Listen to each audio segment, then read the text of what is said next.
क्या मैं अंदर आ सकता हूँ?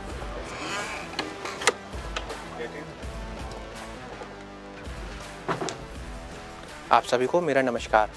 फाइल दीजिए आपकी। Take your seat.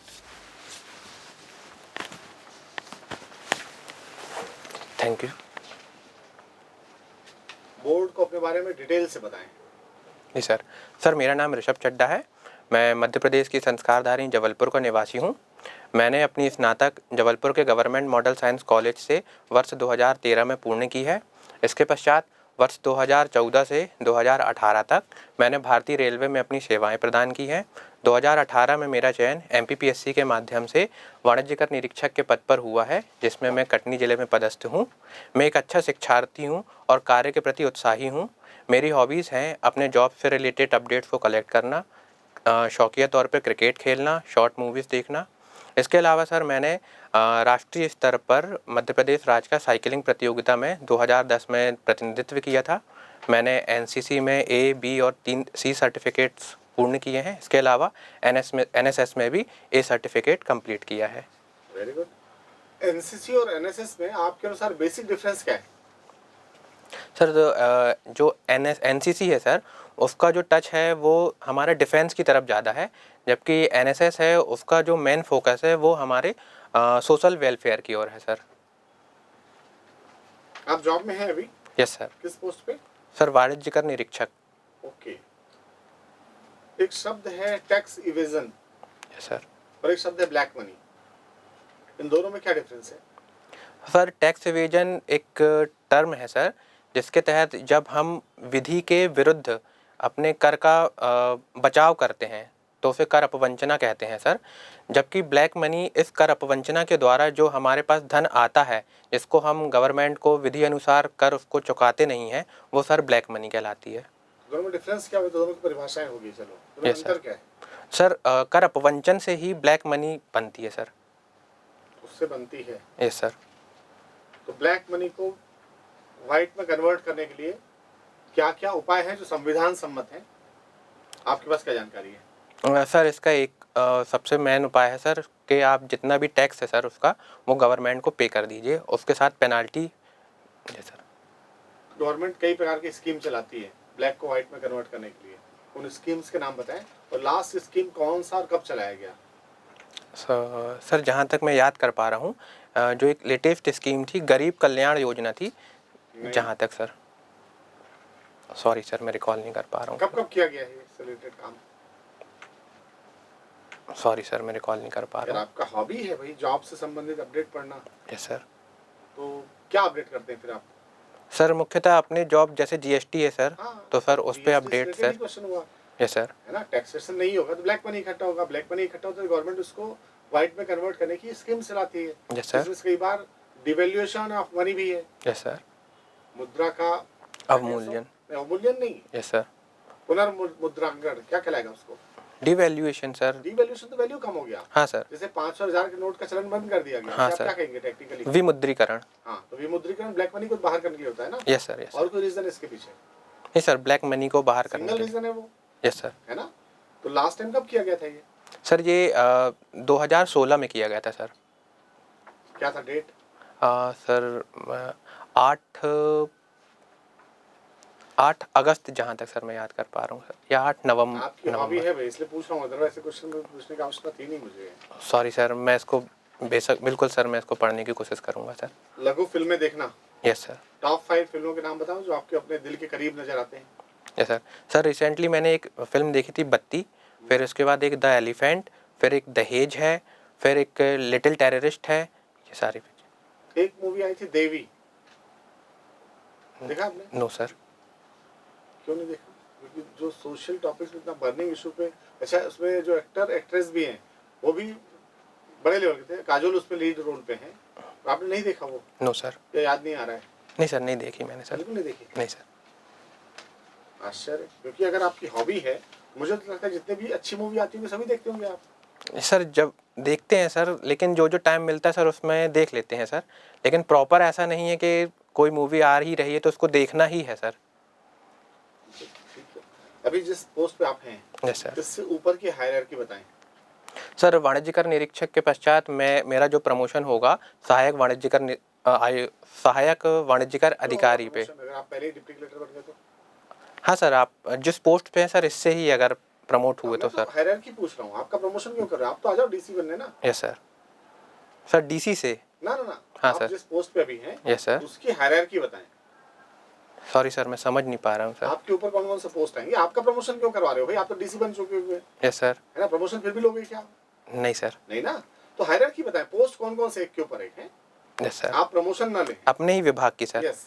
Sir ACTO हैं, हाँ। सहायक वाणिज्यकर अधिकारी, उसके पश्चात वाणिज्यकर अधिकारी, वाणिज्यकर अधिकारी के बाद सहायक आयुक्त, सहायक आयुक्त के बाद डिविजनल आयुक्त, संयुक्त आयुक्त, फिर अपर आयुक्त, फिर स्पेशल विशेष आयुक्त होते हैं, फिर आयुक्त होते हैं सर। आयुक्त के बाद चलिए, अभी तो खत्म कहाँ कर रहे हैं? आयुक्त के बाद आयुक्त के बाद सर प्रिंसिपल सेक्रेटरी होते हैं, सॉरी सर, डायरेक्ट सचिव, जो PS होती हैं हमारे मंत्रालय की सर। प्रिंसिपल सेक्रेटरी से डायरेक्ट, कमिश्नर के बाद सेक्रेटरी सीधे प्रिंसिपल, वो भी बीच में कोई नहीं? सॉरी सर, मैं रिकॉल नहीं कर पा रहा हूँ सर। काम करने में मजा आ रहा है इस डिपार्टमेंट में? Yes sir. क्या है आपका प्राइम वर्क, क्या होता है? सर 2 प्रकार के वर्क हैं, एक फील्ड से रिलेटेड है और एक बैक ऑफिस के कार्य हैं। फील्ड रिलेटेड जो वर्क हैं उसमें GST पंजीयन है, उनका वेरिफिकेशन करना है। इसके अलावा जो मूवमेंट ऑफ गुड्स में चेकिंग की कार्यवाही होती है उसमें असिस्ट करना है। 67 के तहत एनफोर्समेंट की कार्यवाही करना है। फिर बैक ऑफिस के काम में जो रिटर्न फाइल्स की जाती हैं उनकी स्क्रूटनी करना, ऑडिट, एनफोर्समेंट और स्क्रूटनी में अपने सीनियर्स को असिस्ट करना। एक आंसर दीजिए आप, आपके प्रशासन में भ्रष्टाचार का क्या स्तर है? आपको क्या लगता है कहाँ कहाँ किस स्तर पे आपने भ्रष्टाचार देखा है? सर अभी तक मैंने जितनी नौकरी करी है सर, उसमें मैंने कहीं भी इस तरह का भ्रष्टाचार नहीं देखा है। ये प्रत्यक्ष नहीं देखा होगा, लेकिन जब हम किसी सोसाइटी में रहते हैं तो जानकारियां तो मिलती हैं। ऐसा तो नहीं कि हम हर चीज जाके देखेंगे तभी पता चलेगा। तो क्या इन्फॉर्मेशन है आपके पास, किस किस स्तर पे भ्रष्टाचार है? हाँ सर, कुछ लूप होल्स हैं जिस स्तर पर किए जा सकते हैं। जैसे सर पर्सनल हियरिंग का एक प्रावधान है। इसके अलावा कुछ विवेकाधिकार हैं जो सहायक आयुक्त को या फिर सहायक वाणिज्यकर अधिकारी को भी प्राप्त है सर, उनका दुरुपयोग किया जा सकता है सर। किया जा सकता है तो भविष्य की संभावना करें। मैं कह रहा हूँ कि आज की डेट में आपके डिपार्टमेंट में किस किस अधिकारी के स्तर पर भ्रष्टाचार व्याप्त है? सर ऐसा तो अभी तक मुझे कुछ मैं फेस नहीं किया सर, मैंने ऐसा। अच्छा, सूडान में क्या चल रहा है पता है आपको? Yes sir. क्या चल रहा है? सर सूडान में तो बेसिकली तख्ता पलट हुआ है और उस ठीक। सीरिया में क्या चल रहा था? सीरिया में सर गृह युद्ध चल रहा था। आपने कैसे फेस किया? वहां जाके गए थे आप? No sir. नहीं गए थे ना, तो आपके डिपार्टमेंट तो आप स्वयं साक्षात बैठे हुए हैं, उधर की जानकारी है आपको बिना गए वहां पे, और यहाँ जहाँ बैठे आपको जानकारी नहीं है, ये कैसे पॉसिबल है? नहीं सर, जानकारी है सर, बट पूछ आपकी जानकारी ही पूछ रहा हूँ मैं, किस किस अधिकारी के स्तर पे आपको भ्रष्टाचार दिखाई देता है? सर हर अधिकारी की तरफ से कुछ लूप होल्स हैं जिनको मैं बता सकता हूँ कि इनका वो उपयोग कर सकते हैं, लेकिन अभी तक मैंने इस तरह का कोई भ्रष्टाचार अपने कार्यालय में नहीं देखा है सर। फिर वही, आपने नहीं देखा है तो फिर आपने सीरिया के बारे में कैसे बता दिया? हर चीज को देखने के बाद ही हम बता पाएंगे क्या, या आप बचना चाह रहे हो उस क्वेश्चन का आंसर देने से? नहीं सर, मैं जवाब देना चाहता हूँ सर। आप आंसर दे ही नहीं रहे ना सर सीरिया और जो सूडान का गृह युद्ध चल रहा है उसके बारे में मैंने न्यूज़पेपर में सुना है। हम भी न्यूज़पेपर में और न्यूज़पेपर में सर विभाग में कहाँ कहाँ भ्रष्टाचार है इसकी जानकारी न्यूज़पेपर से ही मिलती है। आपने कभी कोई न्यूज़ नहीं पढ़ा आज तक? सर एक पढ़ी थी, हमारे ही विभाग के एक सहायक आयुक्त थे, तो उनके ऊपर शायद इनकम टैक्स की रेड पड़ी थी सर। आप अभी भी इस आंसर से बचना चाह रहे हैं? खैर सॉरी सर, मैं जवाब। इस पोस्ट पे ईमानदारी से कार्य कर रहे हैं? Yes sir. कर रहे हैं पक्का? तो इस पोस्ट को छोड़ के फिर डिप्टी कलेक्टर क्यों बनना चाह रहे हैं? सर मैं इसको इस तरह से नहीं देख रहा कि मैं एक पोस्ट छोड़ रहा हूँ। मैं सिर्फ एक डिपार्टमेंट से दूसरे डिपार्टमेंट में जा रहा हूँ और यहाँ मेरे कार्यों का विस्तार हो रहा है सर। तो सर मैं ये नहीं सोच रहा कि मैं इस पोस्ट को छोड़ रहा हूँ, मैं अभी भी मध्य प्रदेश गवर्नमेंट को ही अपनी सेवाएं दे रहा हूँ sir. Rishabh ji. Yes sir. Jain धर्म में ऋषभ नाम से कोई हुए हैं क्या? Yes sir. बताइए कौन? जैन धर्म के संस्थापक थे और इनको प्रथम तीर्थंकर भी कहा जाता है। जी। और इस नाम से कोई अभी स्पोर्ट्स पर्सनालिटी भी है भारत में? यस सर, ऋषभ पंत हैं जो बेसिकली उत्तराखंड के रहने वाले हैं। हाल ही में उनका रोड एक्सीडेंट हो गया था जिसके कारण वो काफ़ी चर्चित रहे। ओम जय जगदीश हरे, आपने आरती तो सुनी होगी, किसने कहा है इस आरती को? सॉरी सर, इस बारे में जानकारी नहीं है। जानकारी नहीं। जबलपुर जिले से हैं आप? Yes sir. बताइए अपने जबलपुर के बारे में कुछ विस्तार से। सर जबलपुर बेसिकली प्रायद्वीपीय पठार का भाग है और अंतर्राष्ट्रीय स्तर पर ये जो है लोअर गोंडवाना लैंड का भाग है और अपने जियोलॉजिकल पार्क और अपने भूगर्भिक संरचनाओं के लिए प्रसिद्ध है। यदि सर इसको भौगोलिक तौर पर देखें तो यहाँ पे भेड़ा घाट, लमेटा घाट और बैलेंसिंग रॉक के लिए ये अंतर्राष्ट्रीय स्तर पर, इसके अलावा संगमरमर की घाटियाँ हैं उसके लिए ये पहचाना जाता है। राज्य स्तर पर देखें तो ये मध्य प्रदेश की न्यायिक राजधानी है, संस्कार धानी है और एक ऐसा डिवीज़न है जो मिनरल्स के क्षेत्र में काफ़ी समृद्ध है सर। फिर सर यदि ऐतिहासिक दृष्टि से देखें तो यहाँ पे मौर्यकालीन से लेकर वर्तमान काल तक के काफ़ी अवशेष हमें दिखाई देते हैं। इसके अलावा पाटबाबा जो हिल्स है वहाँ पे प्रागैतिहासिक शैलों के भी हमें कई प्रमाण भी मिले हैं सर। कौन सी नदी प्रवाहित होती है आपके जिले से? सर नर्मदा नदी मुख्यतः, इसके अलावा हिरण, गौर और परियट नदी भी प्रभावित होती है। क्या ये सभी नर्मदा की सहायक नदियाँ? बिल्कुल सर। नर्मदा नदी मध्य प्रदेश के कितने जिलों से प्रवाहित होती है? क्रमशः बताइएगा, जहाँ से उद्गम स्थल है उसका स्थित और उसके बाद मध्य प्रदेश की अंतिम सीमा। Okay sir. सबसे पहले अनूपपुर डिस्ट्रिक्ट, फिर उसके बाद डिंडोरी, मंडला, जबलपुर, होशंगाबाद और नरसिंहपुर, होशंगाबाद, फिर उसके बाद रायसेन, बैतूल, धार, खंडवा, खरगोन और अलीराजपुर। ठीक है। नर्मदा नदी की कुछ विशेषताएं बताइए जो इसे अन्य नदियों से अति विशिष्ट बनाती हैं। सर यदि भौगोलिक विशेषताओं में देखें तो सबसे पहले ये भारत की 5वीं सबसे बड़ी नदी है और सबसे बड़ी पश्चिम की ओर बहने वाली सबसे बड़ी नदी है। इसके अलावा सर इसकी एक और विशेषता है कि मध्य प्रदेश भारत में ये एक नदी है जो भ्रंश घाटी में बहते हुए भारत का सबसे बड़ा गॉर्ज बनाती है। धार्मिक आधार पर देखें तो ये जो नदी है शिव जी की पुत्री कहलाती हैं और ऐसा माना जाता है कि इन नदी के दर्शन मात्र से ही हमको पुण्य लाभ प्राप्त होता है। एकमात्र ऐसी नदी है जिनकी परिक्रमा की जाती है और सर एक और मान्यता है कि जो इस नदी में जो गोलाश्म पत्थर मिलते हैं वो स्वयंभू अपने आप में एक शिवलिंग के समान है सर। नर्मदा अष्टक आपने सुना है या कभी पढ़ा है? सर नर्मदा जी की आरती है। Yes sir. ठीक है। रानी दुर्गावती विश्वविद्यालय जबलपुर से आपने अपना ग्रेजुएशन किया। यस कौन थी रानी दुर्गावती? सर रानी दुर्गावती जो थी गोंडवाना साम्राज्य की एक वीरांगना थी जिन्होंने 1554 में अकबर की सेना से, जिसका नेतृत्व आसफ खां कर रहे थे, उनसे युद्ध किया और अपने मातृभूमि की रक्षा के लिए वीर गति को प्राप्त हुई। यदि गोंड राजवंश के बारे में हमें जानकारी प्राप्त करनी है तो द्वितीयक सोर्स क्या होगा और प्राथमिक सोर्स? सर प्राथमिक सोर्स तो उनके जो अवशेष हैं वो होंगे।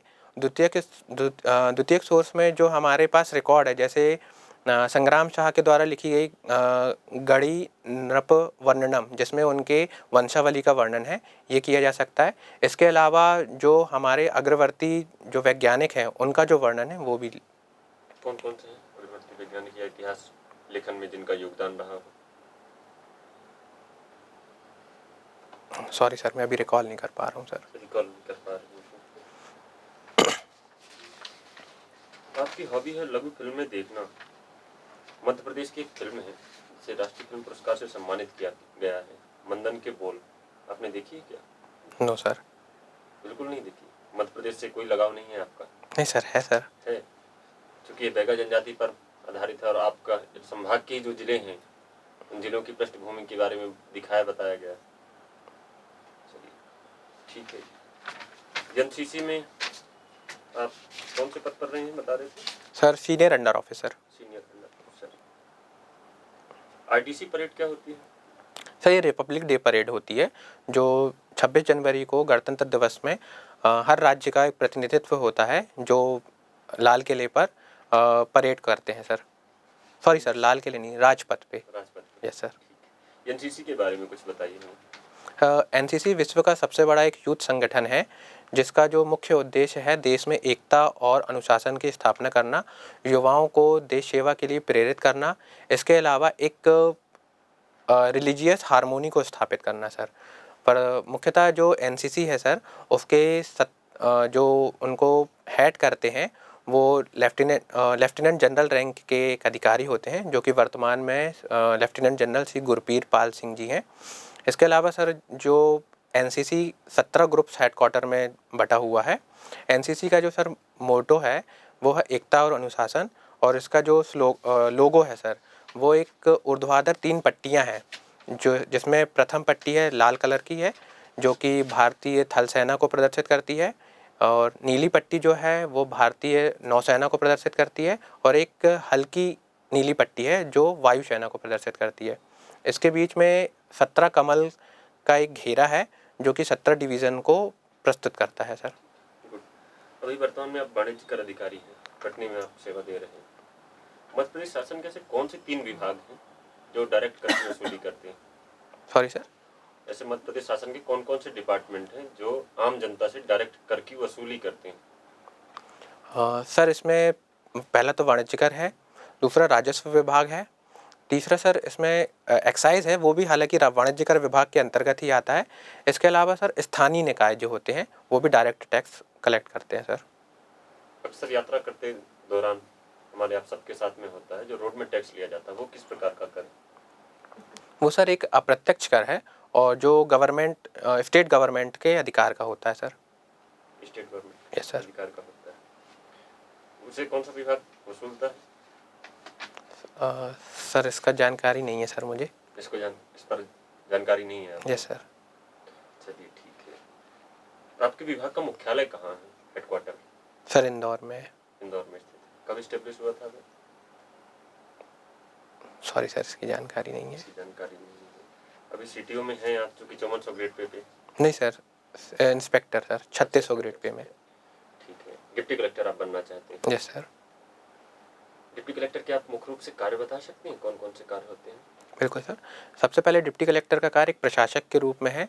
प्रशासक के रूप में इसके कार्य जो है अपने अधीन आने वाले जितने भी डिपार्टमेंट हैं उनके बीच कॉपरेशन को स्थापित करना।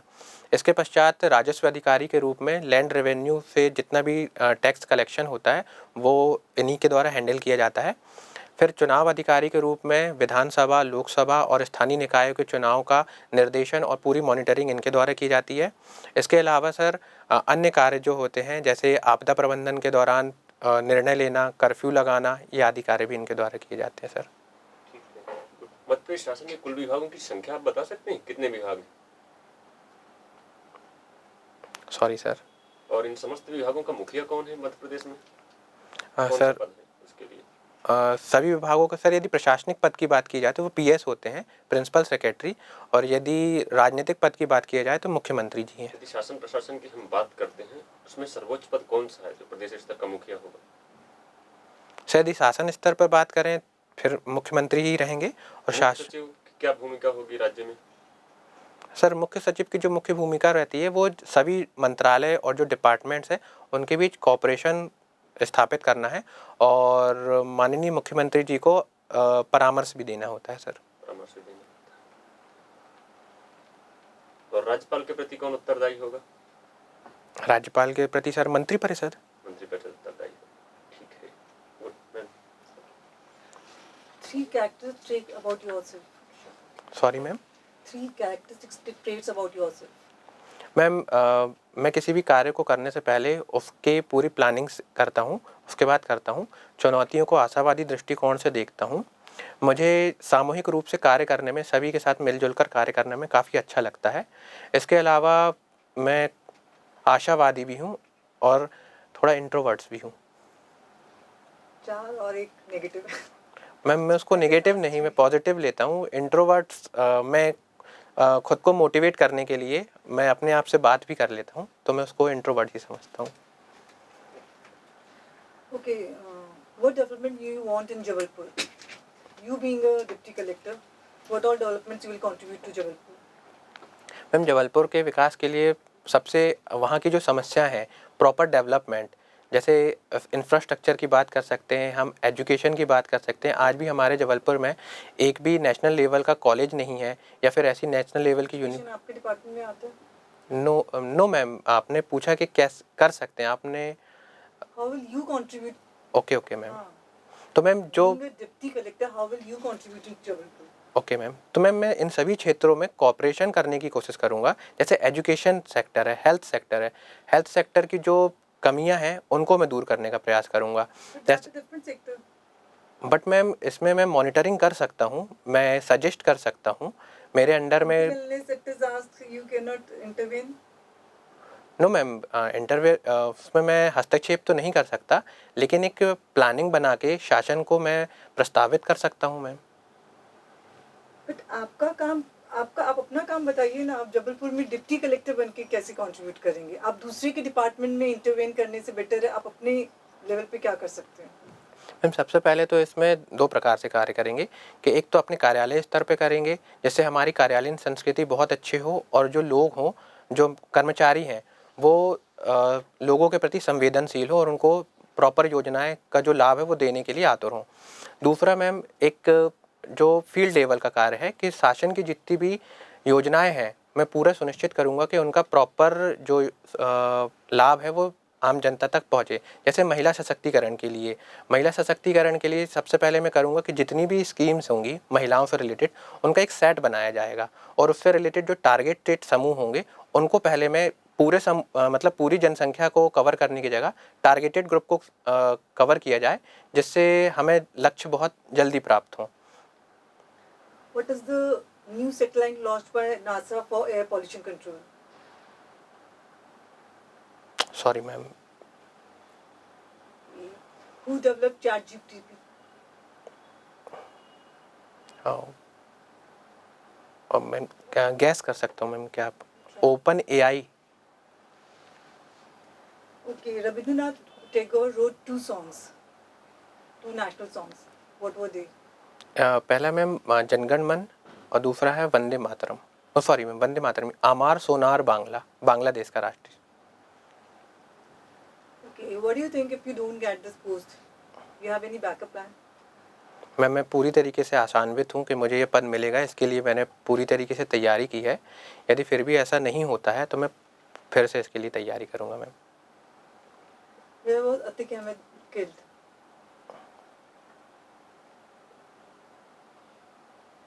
सॉरी मैम, मैं अभी भी क्लियर नहीं समझ पा रहा हूँ। अभी लेटेस्ट न्यूज़ में अभी एक अतिक अहमद है Yes, जो ma'am. काइंड ऑफ आप मुझे उसके बारे में बताओ। एक्चुअली वो है, मैं बताऊँ उससे बेटर आप बताओ मुझे कौन है वो। मैम अतीक अहमद, इनके बारे में मेरे को भी पूरी जानकारी नहीं है, बट जो अतीक अहमद का जो केस हुआ है उसके बारे में कि अतीक अहमद का जो एनकाउंटर, उनके बेटे का एनकाउंटर हुआ था और अतीक अहमद की जो हॉस्पिटल ले जाते समय उनकी कुछ बदमाशों के द्वारा गोली मारकर हत्या कर दी गई थी। कहाँ पे? Where was Atiq Ahmad killed? Sorry ma'am, ये मेरे को जानकारी नहीं है। Okay. He was a politician come tell us. All right. Difference between engineering and technology. Ma'am engineering basically जो है सिद्धांतों का अध्ययन होता है और जब इन सिद्धांतों को हम अपने रोज़मर्रा की ज़िंदगी में उपयोग में लाते हैं तो उसी को हम प्रौद्योगिकी कहते हैं। Technology. टेक्नोलॉजी का ही तो मैम हिंदी प्रौद्योगिकी है।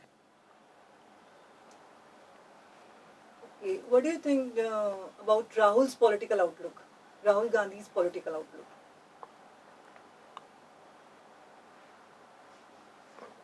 मैम वो अपनी पार्टी कांग्रेस को नेतृत्व कर रहे हैं मैम, और इस समय जो विपक्ष का नेतृत्व करते हुए अपनी सरकार बनाने का प्रयास कर रहे हैं ma'am. I'm just asking about his views on politics. Is fair enough for you? Ma'am अभी The way he's propagating the idea, is that fair enough? Ma'am कुछ चीज़ों में सही कहा जा सकता है। जैसे यदि एक एज अ यूथ देखा जाए कि वो एज अ यूथ हमारे जितने भी यंगस्टर हैं उनके लिए एक प्रेरणादायी हैं कि कितनी भी मुसीबत आ जाए आप अपने लक्ष्य के लिए लगे रहें, तो एक प्रेरणादायी स्रोत हैं। लेकिन यदि पॉलिटिकली बात की जाए तो कुछ क्षेत्र हैं जहाँ पर कुछ गलतियाँ हो जाती हैं मैम, तो उसमें उनको सुधार की ज़रूरत है ma'am. What did you dislike about your last job? मैं अपनी जॉब में ऐसे कुछ भी चीज़ नहीं है जिसको मुझे मैं सोचूं कि मुझे इसे छोड़ना पड़े या मेरे लिए ये गलत है मैम। तो फिर आप क्यों छोड़ना चाह रहे हो? मैं विस्तार करना चाह रहा हूँ अपने कार्य क्षेत्र का। मैं अभी अपने जिस कार्य क्षेत्र में हूँ उससे मुझे कोई बुराई नहीं है।